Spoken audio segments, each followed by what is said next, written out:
Adam, welcome to the podcast. Thanks for having a chat to me. Where are you phoning in from? I'm calling from Moss Vale in New South Wales, halfway between Sydney and Canberra. Beautiful part of the world. Is it nice and cold down there at the moment? Yeah, so Anzac Day is the sort of trigger point for winter kicking off in the Highlands. So you're not allowed to say it's cold before Anzac Day, but the last week has certainly proved to be the temperature changing, the leaves Yeah, falling off the trees, and it wind and is. rain like you wouldn't believe. It's it's pretty freezing here. We live in Sutherland and it's about I think it was about 10 degrees today. I was also born in England, so for me this is great. This is heaven. I love being freezing and I think Australians tend to complain when temperatures go close to the sort of single digits, but for me that's summer. I Yeah, love it. you'd be very comfortable in the Highlands, I'm sure. We're at about 700 meters altitude here at the main building at Tudor House, and snow from time to time, and certainly very English countryside feel. Fantastic. And quite possibly the most important question, Adam, what's your coffee order for when I can nip down to the Southern Highlands? I'll probably be one of the few people on your podcast who says I'm not a coffee drinker. Controversial, I know, not very educator of me, but more of a tea drinker. Any teas, probably other than, peppermint and spearmint. Sorry, is there a book that you have read that has caused you to reconsider a few things in your life? Yeah, there's a few. I think Ryan Holiday's Daily Dad was a book I did last year, which is kind of, I would almost call it a sort of secular devotional, which had stuff every day and a different theme every month in terms of just thinking through what it means to be a great parent. That's a fantastic one. I just read the Birth Order book by Kevin Lehman, which was a real insight into just why people are the way they are and how birth order in families is so significant. I read Helen Garner's book, The Season, recently. I don't know if you're an AFL fan. I'm not particularly a huge AFL fan, but it's obviously a huge part of our country. Um, and just really interesting insights into what it means to be a grandparent in the modern age and how much their world is different from, their own as teenagers and kids. And I found that a fascinating book. And then I read Demon Copperhead last year, Barbara Kinsolver's book. I'm trying to read more fiction. I don't know if you're a non-fiction reader typically, but trying to read a bit more fiction. And that was a really just fascinating insight into the impact of trauma and the challenges in low SES backgrounds in the US, and yeah, definitely a book worth having a look at. Interesting. I found this podcast has actually become quite expensive. I mean, my Amazon cart seems to fill up after every conversation, and they will definitely be added to that. I'm really trying to get into more fiction. My Mm. wife is a heavy fiction reader, and she did her master's in that area. And it's a different sort of side of the brain, isn't it? I feel quite Yeah. confident to read non-fiction books. I love business books. I love Three Points to Success, all of that kind of stuff. But when we're Mm. talking about fiction, it's challenging, isn't it? And I find it in a world of distraction to follow a complex narrative is getting harder and harder. I don't know if you could agree with that at all. Yeah, look, I think there's almost an achievement in reading sort of heavy fiction now because it is so hard to get into the plot and the character. Even the different way that they have it, the different turn of phrase that they use is interesting. So we have some good friends who are big Lord of the Rings fans, and I kind of felt I've never joined the conversation, and so last year I kind of worked through The Hobbit and the first two, and I'm sort of reading the Return of the King at the moment, and it's just a completely different way of thinking and imagining and putting yourself in the situation and seeing how they join all the dots together. Yeah, So yeah, I certainly trying to do more of that. interesting. Even listening to fiction as well, and having professional sort of voice actors reading those out is really different way of engaging with fiction, but something I've been trying out a little bit. Fantastic. What's one thing, Adam, that you're going to stop doing in 2025? Could be personally or professionally. Going to bed late's probably one of them. As a dad of four, and with a busy job, I find myself, when do I get my time? And often it's late at night, and trying to go to bed a bit early is probably, one of the things on my list. But I think it's probably been on my list since I became a parent. Yeah. Who knows if 2025 is the year where it really does change. And Adam, how has being a parent changed you? For me, it has fundamentally shifted what I thought was important. Can you relate to that in any way? Yeah, so we've Lyndall, my wife, and I have four kids, so three girls and a boy, sort of range from 13 down to 6, and so we've been parents for a while, and I don't think there's anything that probably changes you more, other than a kind of spiritual revelation, maybe. How am I different? I think it teaches you to be more patient and less selfish. It forces you to think about what's actually important in life, because so much of life is about you know, formation and development of yourself and others. And you have to do that, you know, with a blank slate in some ways with your kids, and what are you going to impart to them and share as in terms of what's important. And I think just the intensity of it means that you have to really do the hard work on yourself, which is not always a comfortable thing to do, but to turn up every day as a parent and say, I'm going to give my best to these children who are dependent on me, and bring my A game is hard work, but they're incredibly forgiving when you mess it up and you get another crack the next day or the next moment. So I think it's probably given me a bit more perspective and helped me to chill out a little bit and helped me to find, you know, the joy that is in the world that you sometimes lose when you become an adult. Yeah, and as you probably saw when you were talking before, my little one came back into the shot, and it's difficult, isn't it? I find myself, I mean, it took us a while to have kids, and so my wife and I have never wished it away. And I'm very aware that these are the golden years. These are the years that you look back on in 10, 20 years and go, oh my gosh, remember when? And so Yep. it's this really it's a hard balance, I think, to strike, because you both want to savor every minute, but also you're sleep deprived and you just want 5 minutes on your own to go to the bathroom. And it's challenging, isn't it? Like it's hard, but we never wish that away. I'm sure you must be exhausted with 4 kids, or are they just really organized? Oh, look, I think people say, oh, you know, how do you do it when you've got one or two and it's so complicated? But I think we live a really simple life. You know, we're involved in our local community in different ways, including a church. We go to work and we spend time as a family. Like life's pretty simple in some ways, and Right. you accept that for what it is rather than looking at longingly at other people's lives. I Totally. think one of the things from Ryan Holiday's book, The Daily Dad, was this idea of tempus fugit, which is time flies. And I think that's something that's probably really helped me to just savor more of those moments, embrace the kind of one more time, Dad, let's do this, or doing things that I wouldn't necessarily want to do after a long day, but they're interested in it. Just helps us to, to connect and engage and go, this, you only get so many times you get to tuck them into bed, and you only get so many times you get to drive them to sport and school. And rather than it just being another thing in your list for the day, to actually just, see it and savor it as one of those times that there's one less when you've done it. When you take them for a haircut, it's like, hey, it's another period of time Yeah. that's passed. I did an interview. Sorry, I promise we'll get on to your amazing work in education in a moment. I did an interview, gosh, probably 6 months ago now, with Oliver Berkman. I don't know if you're familiar with his work. Yeah, I read one of the books, 4,000 Weeks, I think was one of them. Yeah, And I've that really, really impacted me. And he yeah, has this concept, and he talks about the last time, and how everything it's actually not his concept, but he talks about it in the book, but it's basically every moment has a last time. You just don't know when that last time is. So there will yeah, be my 7-year-old doesn't really climb into bed with us anymore in the morning. She's a little bit too old. Sometimes she does when she wants a cuddle, but it used to be every night. And at some point that stopped happening. And I think it makes you just slow down and take a minute. And I know after reading his book, it just made me kind of hug my loved ones a little tighter. yeah.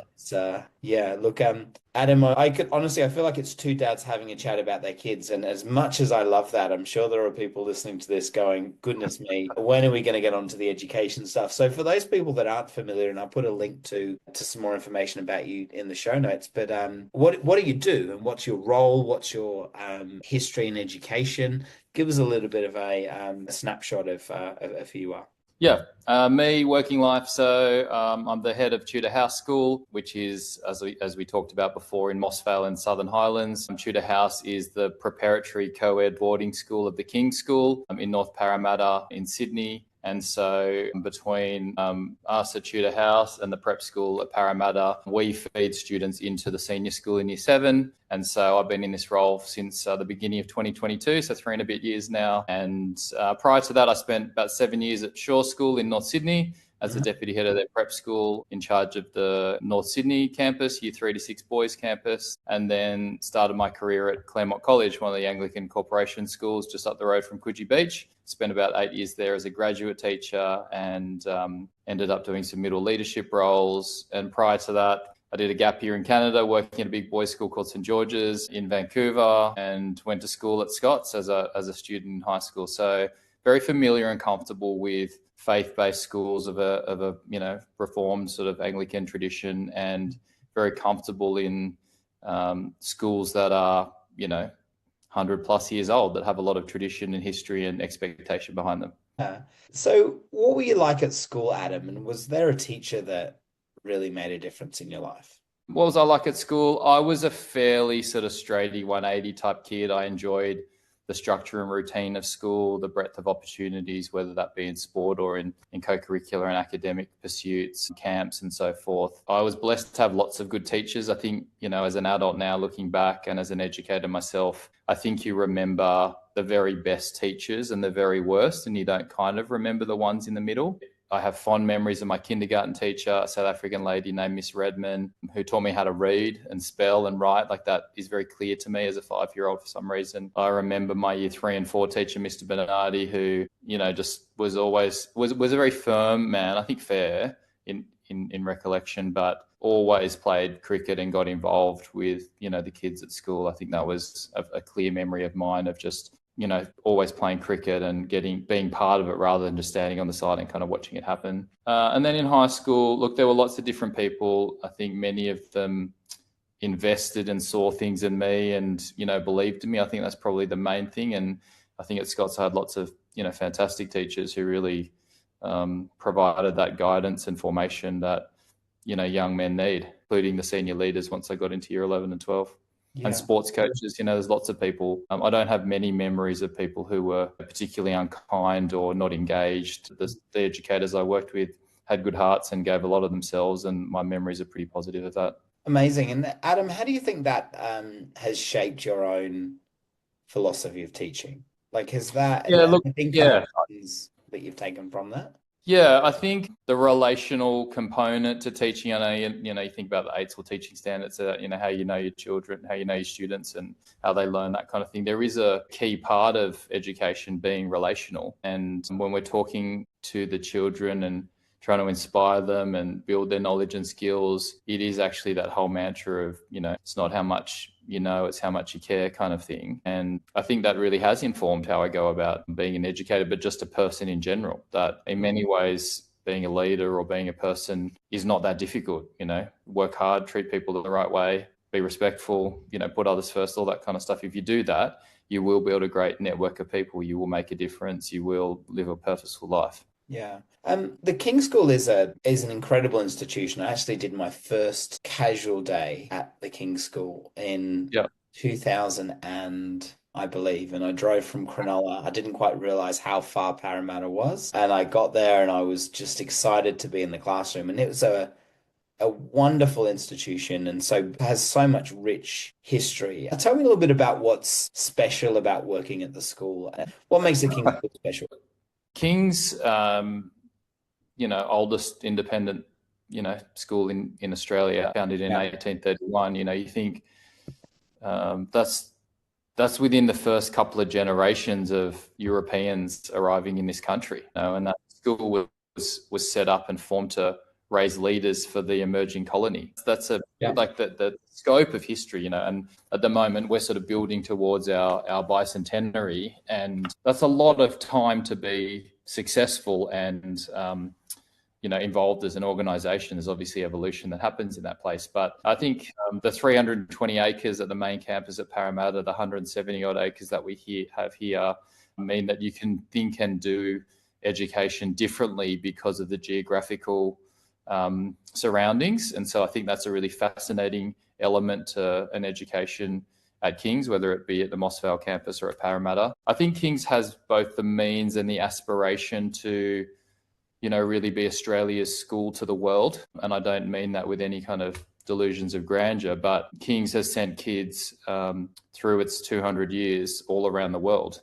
And if you look at the quality of the graduates and the impact that they've made to society, it's been nothing short of outstanding. And for a school to want to do amazing things for the benefit of the world and to have a track record of doing that, that's a pretty inspiring place to be as an educator, because you get to be shaping the next generation of children coming through that sort of educational philosophy, being part of their journey and then seeing what they do with that. Not every school aspires to do that, and not every school has the means in which to pull that off, whether that be through the quality of the teachers that it's able to recruit or the facilities that it's able to offer or the experiences and access to organizations and schools and networks around the world that can make it a truly unique experience. And I think it pins itself on 5 really big things, sport being one of them, the Christian Anglican sort of heritage being another, cadets, the uniform, and fundamentally being a boarding school.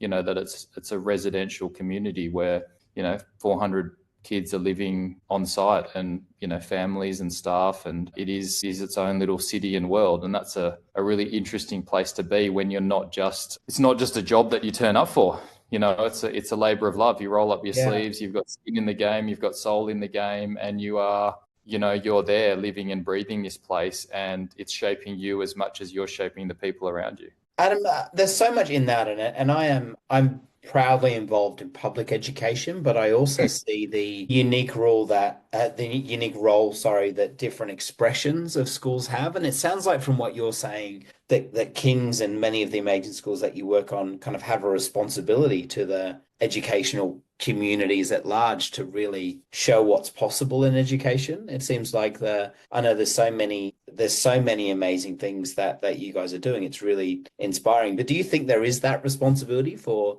independent schools, for schools that are really well equipped and resourced to show others what is possible? Yeah, look, I think there's a social responsibility for every educator and school. There's certainly a place for state schools, Catholic schools, independent schools across our country. And one of the beautiful things is you can choose.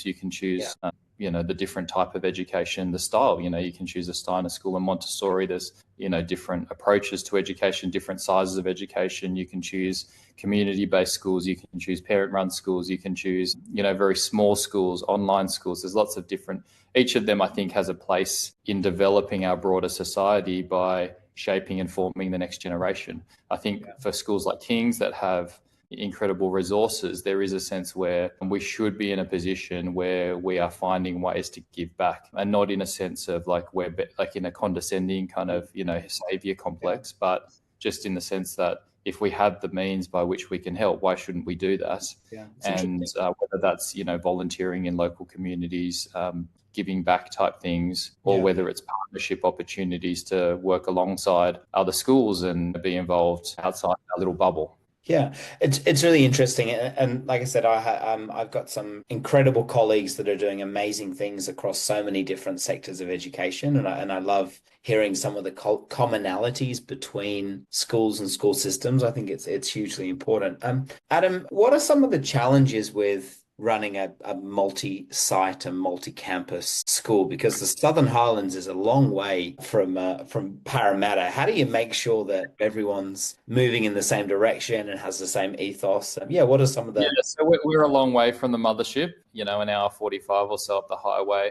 I mean, the structure sort of at King's is, the headmaster is Tony George, who sort of is responsible for the whole entity, and then as part of that executive team, myself, the head of the senior school, who's also the deputy headmaster, head of prep school, are responsible for the running and operation of the 3 sort of sub schools or campuses. And then there's a suite of professional services that support the headmaster in the overall running of the school. And so we've got cars, so we can drive up and down the highway, which is great. And the quality of virtual resources like what we're doing now, video conferencing and other things, means that you can stay connected, looking at each other's faces, emails, phone calls. You can certainly be regularly in contact and supported, even if there is the tyranny of distance at times. So I would often be traveling to the Parramatta campus. The cross-campus staff, executive teams would often be coming down here as a way for it to feel like one school on, in 3 campuses. Are there any challenges? Challenges with that?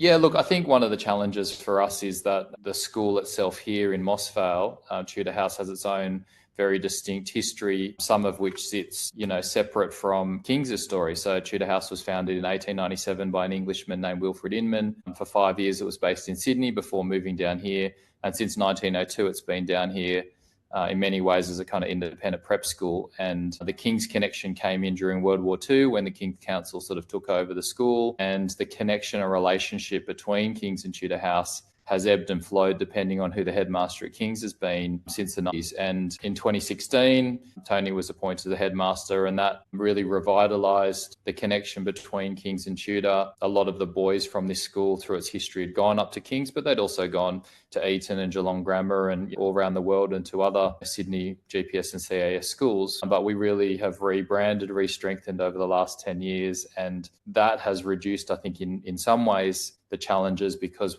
we're now fully integrated into one of Australia's great schools rather than being sort of on the side. But it does mean that there are some people that aren't, excited about that because they went to Tudor but didn't go on to King's, or, feel that it should be separate and on its own. So I see that as not just a challenge, but there's a solution to all of these things, right? We can solve this and continue to embrace the Kingsness of the school, but also celebrate the distinctive parts of our history and uniform and story that sit alongside that. And in many ways, they marry really well together. Adam, how do you define leadership, and how has that changed over the years? I promise this is not a job interview. You've got the job. But how do you define leadership? Look, there's so many ways to define it, right? We think a lot about it within our school context here as sort of, shared decision making and that shared cognition. I think there's lots of ways where you could see it as just, all the research around, transformative leadership styles, distributed leadership, all of those things. I think there's so much around it to distill it into one idea is tricky. There's a sense for me in a school leadership sense that it is about embodying the particular vision you're aspiring to and living and breathing that and being the exemplar and the person with their sleeves rolled up having a go at trying to be that. There's certainly, I like the idea of leading from the front, leading from the side, leading from behind. There's different ways to think about it in different contexts, but I think a lot of how we would see it played out here at school with our student leaders or with the staff would be through the idea of servant leadership and the sense of leading for a purpose, but leading for the sake of others. Yeah,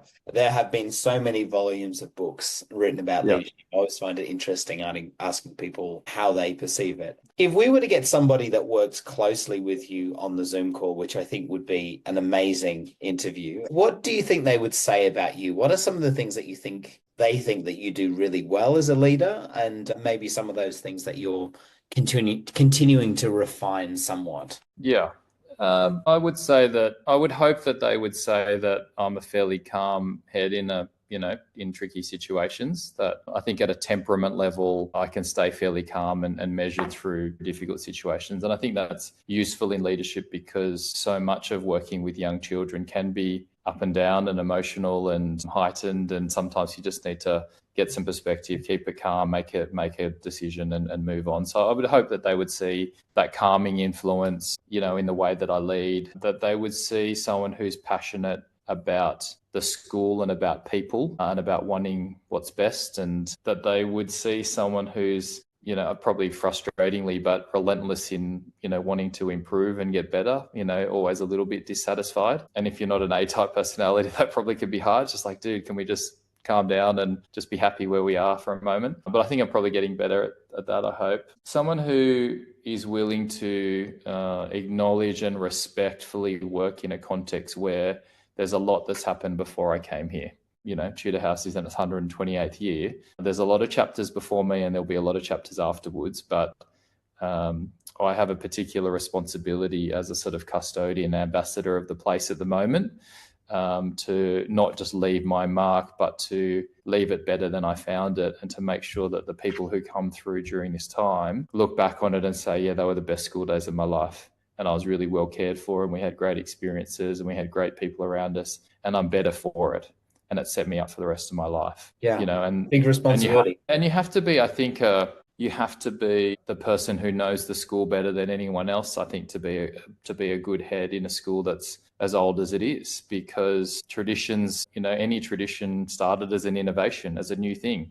And then it was well received and it resonated with the people at the time, and the next group built mythology around it, and then it continued and continued and continued. And so I think I would hope that my staff and the community would see me as someone who really loves the place and has tried to understand it and not just make it my own, but understand what became of what was there before me in order to help make the decisions about where it might go next. Yeah. Interesting. Yeah, I think that probably gives you a bit of a sense Yeah. of what like like all of us, there's things that we're working on in our personal and professional lives, but I think there is a sense for me of trying to wake up each day and go,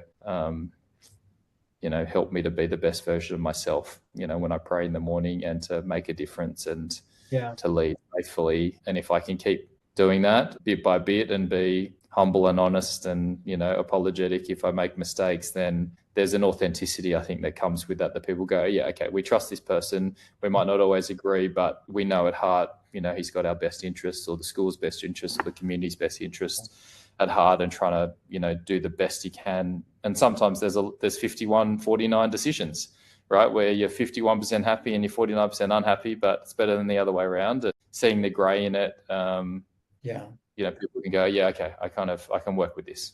Yeah. How do you handle the amount of inputs? I mean, one of the things that I find difficult in my role is just the amount of information that you have to process to be able to make decisions, and the complexity. Are you good at that? Are you good at sort of sifting through all the bits and pieces and coming to a decision, or is it something that you've had to refine in your experience as a leader? I think eldest children are often people who like to think things through. So I'd probably be quite a processor, I would say. But I think you get better at knowing when you can make a decision in the moment, and when you need to spend a bit of time thinking about it. I think just you push out a few reps of that particular type of thing, and you go, actually, we need to do a bit of thinking around that. I'm not going to make a decision in the moment. Let me come back to you. So I think in terms of making decisions, you get better at knowing how to respond in the moment in order to be able to make the best decision. Yeah. So there'll be times when you're like, actually, yep, that's fine, move on, or I don't need to make that decision. You guys can make that decision. And other times where you're like, actually, we need to spend a bit of time on this because this is actually really important. Yeah, one of the many things I've learned from my phenomenal principal, she's just amazing, is just to slow down, just slow down. And it may mean that when sometimes people think a decision is, an issue is urgent, it's not necessarily urgent. Sometimes a good night's sleep is all it takes, or just take your time. And she's reminded me many times that as educators in a school, we control that. We can slow it down. And I know myself, whenever I've made poor decisions or whenever I've got cranky in traffic, it's usually a knee-jerk reaction to something. And if I'd just taken the time to breathe, I think the result could have been better. I'm reading a book at the moment by a Jefferson Fisher called The Next Conversation, and it is a wonderful read. And one of the things he says was, let your first word be your breath. And so just it's all about having complicated conversations and handling conflict. And he said, when you feel like you should say something, just take a breath. And that's the first word. And it's just so simple. It's a really, really, really great read. I would highly recommend that if you I think I'm stemming on from that is a sense that when you are under pressure, and whether that's in a home context or a time, but doesn't peer pressure, whatever the type of pressure is, you need a process or system in which you handle that. And it might be a spiritual component, might be a quick prayer. A body component to slow your heart rate might be to breathe. It might be to close your eyes. It might be to take a quick walk around the block to just get your blood flowing and to take some nature in and feel the wind or the sun on your face. You need some sort of process in order to make those kind of decisions in those moments. And so much of what we're reflecting on at the moment at King's and at Tudor House campus is about this idea of character being wisdom, character and wisdom, those things going together, and that character is wisdom exercised under pressure. In that moment where it's really complicated, you can actually do whatever your process is to make the best decision. And that's when your character kind of comes through. So I think you get better at it over time with practice, but there's some things that are they're never easy. There's very tricky, complex things that you will deal with at school as well. You just get better at doing them as you practice your process and learn from others. Yeah. Do you think you handle pressure well, Adam? You mentioned you're quite a calm person, but I know for me on the outside, I mean, you may disagree, but I think I'm a pretty calm person, but sometimes on the inside, it's kind of like I kind of internalize things a bit. Yeah. I think that's one of the blessings of the temperament that I've been given and sort of developed over time is I don't take a lot of things particularly personally. I can disconnect a little bit from them and take the emotion out of it and go, okay, this is the situation. It's not necessarily directed at me. And if it is, it's like, okay, we can park that and let's just work on it. Yeah, I think for the most part you can. There's obviously very complicated things that come up in schools that are just hard. They're not fun. They do eat away at you. But for the most part, day to day, I don't find myself going home with my brain completely full, unable to disconnect from it. I do find that I'm able to put it to the side and go, yeah, that's been dealt with, or we've done the best we can, or it's not personal. And, almost making it a bit more procedural than, being personal. And that's hard. And that's obviously something we all are working on ourselves. Yeah. And we're not robots. Things do affect us. But for the most part, I think I balance and juggle that fairly well, certainly at this point. Yeah. Are you familiar with the work of Dr. Adam Fraser? Yeah, a little bit of his work. Yeah. Yeah, one of the concepts that he talks about, which has been really transformative, and I've had the privilege of speaking to him a few times on the podcast, is the notion of a third space. And as I'm sure you know, it's the transitional space between two different things. And one of the things that I really enjoy is my 40-minute commute back home. It sounds crazy. Like, why would you enjoy commute? But it's a really lovely buffer for me between home and school. And even today, I'd had a day. My wife had a day as well, and just needed to get out and do some work on a PhD. And I had 5 seconds at the door, and I just stood there and thought, okay, now I'm dad. Now I'm going to show up. Now I'm going to be dad. I'm going to hug my kids. And I went in, and they were none the wiser of the day that I've had. And so I think transitioning between those spaces is really important. And practically for me, I sort of block in a bit of a buffer or a transition space between meetings during the day, between events. And I found that really beneficial. I mean, do you live at school? We live on site. Yeah, we live at the school. So when I was at Shaw, I probably had a similar routine for you. Yeah. So when I heard Adam speak and read through some of his stuff about the third space, I think for me it was music, phone calls, podcasts, sitting in silence in the car, and chewing gum. Chewing gum was my kind of transition out of work into home. And so I always had gum in the car and would just chew that as a way to stop thinking about work. And then whether it was sitting in silence, listening to music, podcasts, making phone calls, those two things together along with driving gave me that sort of half an hour. I think here where I'm 150 meters from my house, it's a little bit different. And so one of the things that he talked about was, the whole getting changed out of your work clothes. And I think that's something that I've adopted more now. So I get in the house, say hello to everyone, and then actually just get out of my work clothes as the way to transition. So when I'm in a different set of clothing, that's the kind of transition now for me. Yeah. Interesting. Just having that kind of physical transition. Yeah. Needing something that's different.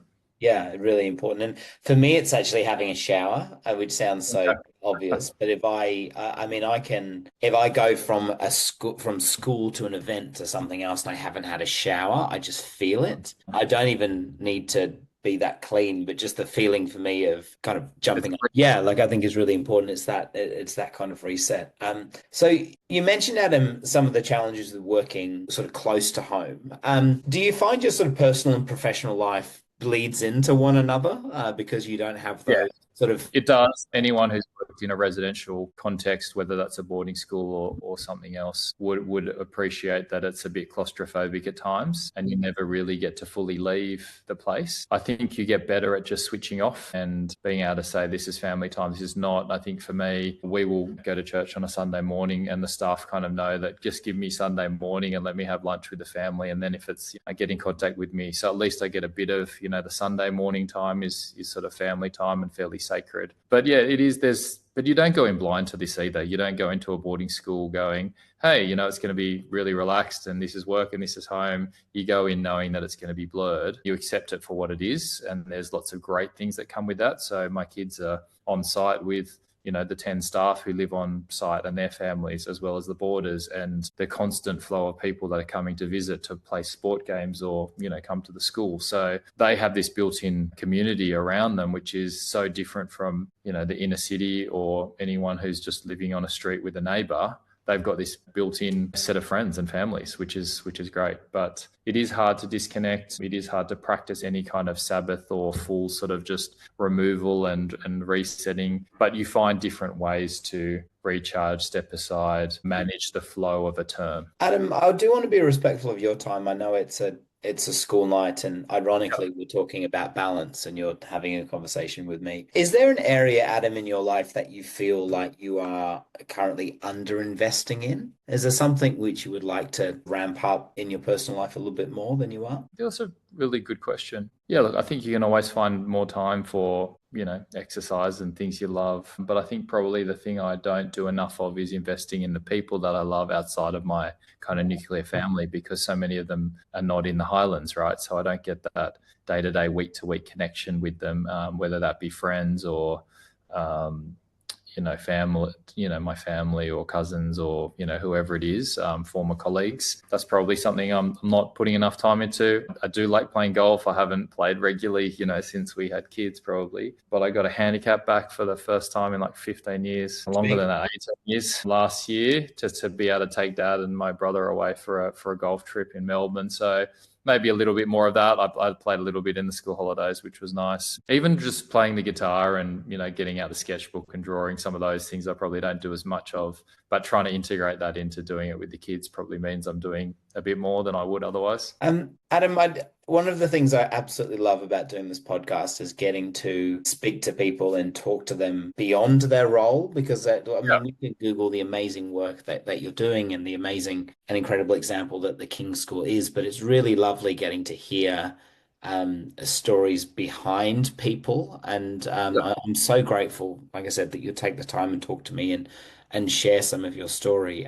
This podcast episode that will go out to hundreds of thousands of people across the world, which still blows my mind that there are that many people listening to a conversation. Yeah, it's a really wonderful, I feel the real privilege and weight of responsibility with these conversations. But for those people that are considering a career in education, so they've just finished university, they're about to step into the classroom for the first time, what advice would you give them about a long and fulfilling career in education? I'd say hang in there, because it's not always easy, is it? As we know, it's hard, and nothing that's worth it is easy, not all the time anyway. I think that there's lots of things to say. Find good mentors and people who are at a different stage of life and different stage of their career who can teach you. I think that posture of humility, always willing to learn. What can I learn from this situation, context, person? I think that's something that I've always taken with me that's been incredibly beneficial. I think sometimes you need to just trust and back your own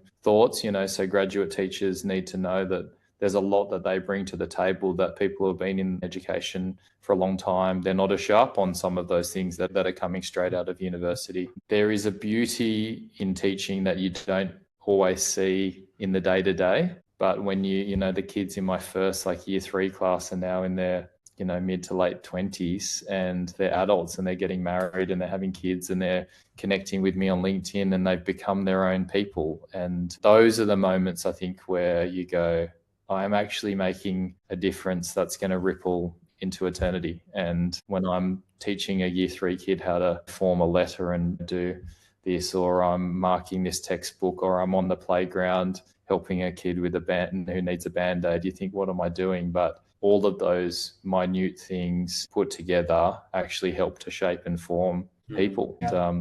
There's nothing more satisfying than that. I look at friends of mine who have gone into other professions, particularly in the for-profit industry, whether that's for multinationals or their own businesses. And I think that there's a lot of things that are great about those professions, but I think sometimes it doesn't have the same human, purposeful impact that working with young people, particularly in a primary school context, has. But I think for teachers now that are starting out, you're joining the great vocation of the world, serving others. And I think you can find some of those same things in service professions like nursing as well, but you get to help be part of shaping the world. And I think there's something very sweet about that. It has really spoilt me for anything else. It is a joy and a responsibility that I never take for granted. And it's been a real joy having a conversation with you tonight. And thank you so much for your willingness to talk with me and also your vulnerability. And my hope is that there would be teachers all over the world that would get something